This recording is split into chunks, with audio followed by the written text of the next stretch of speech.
Samantala, 200 pamilyang naninirahan sa gilid ng Wawa Dam sa Rodriguez, Rizal ang nakatakdang i-demolish ngayong araw. Yan ay para bigyang daan ng plano na gawing ecotourism park ang Wawa Dam.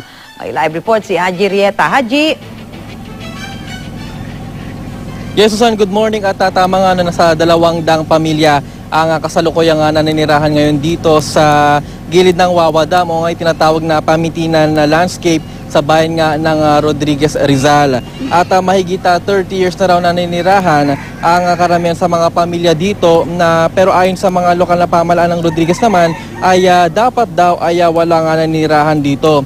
Ngayon ang palugit na ibinigay ng lokal na pamahalaan para lisanin ng mga residente ang lugar, pero hanggang sa ngayon ay wala pang umaalis. Plano raw sana kasi ng local tourism office na gawing ecotourism park ang lugar. Posible pa raw sana nilang mabigyan ng hanap buhay ang ilang mga nakatira dito. Sa katunayan nga, Susan, ay nabigyan na raw sila ng relocation site sa San Jose, dito pa rin sa Rodriguez, Rizal. Ang Wawa Dam ay bahagi ng Marikina Watershed na siyang nagsusupply naman ng tubig sa lugar. Umaasang lokal na pamahalaan na magiging maayos itong isasagawang demolisyon ngayon dito nga sa lugar. Pero Susan, ang paliwanag naman ng ilang nakatira dito ay legal silang nakatira dito, at kanina nga ipinakita nila sa atin itong tinatawag nilang itong listahan ng mga binigyan sila ng lupa dito sa bahaging ito nga ng Sitio Wawa sa Rodriguez, Rizal. At pakiusap nga nila, Susan, ay sana mapakinggan daw sila ng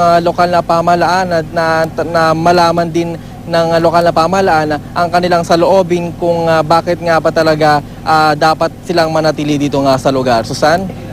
Maraming salamat, Haji Rieta.